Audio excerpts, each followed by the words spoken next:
দুটি জিনিস মানুষকে সবচাইতে বেশি আল্লাহর জান্নাতে প্রবেশ করাবে।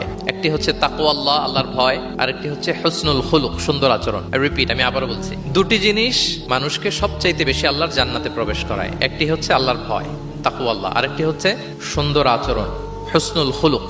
এখানে বলা হয়নি যে নামাজ মানুষকে বেশি জান্নাতে প্রবেশ করাবে, রোজা প্রবেশ করাবে, যাকাত করাবে, হজ করাবে, এমন কিছু বলা হয়েছে না। বরং সুন্দর আচরণ মানুষকে বেশি জান্নাতে প্রবেশ করায়। আমরা অনেক সময় ইসলামের এই এসেন্সটা ধরতে পারি না। দেখবেন যে খুব নামাজি কিন্তু খিটখিটে মেজাজের লোক, খুব নামাজি স্ত্রীর সাথে খারাপ আচরণ করে, খুব আল্লাহওয়ালা প্রতিবেশীর সাথে ঝগড়া ঝাঁটি, খুব নামাজি মানুষ কলিগের সাথে সম্পর্ক ভালো নাই।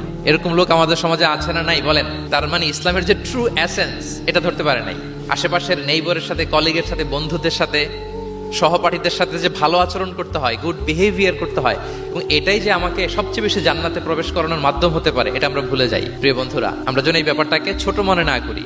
সবচেয়ে বেশি জান্নাতে মানুষকে প্রবেশ করায় তাকওয়াল্লাহ, হুসনুল খুলুক, আল্লাহর ভয়, আর একটা কি সুন্দর আচরণ। অনেক ছোট ছোট বন্ধুদেরকে আমি দেখতে পাচ্ছি অডিয়েন্সের মধ্যে। আমরা আমাদের সহপাঠীদের সাথে, বন্ধুদের সাথে ভালো আচরণ করবো তো আজকে থেকে? হ্যাঁ, সাউন্ড খুব অল্প হয়েছে, আমি শুনি নাই, আরো জোরে করবো কিনা?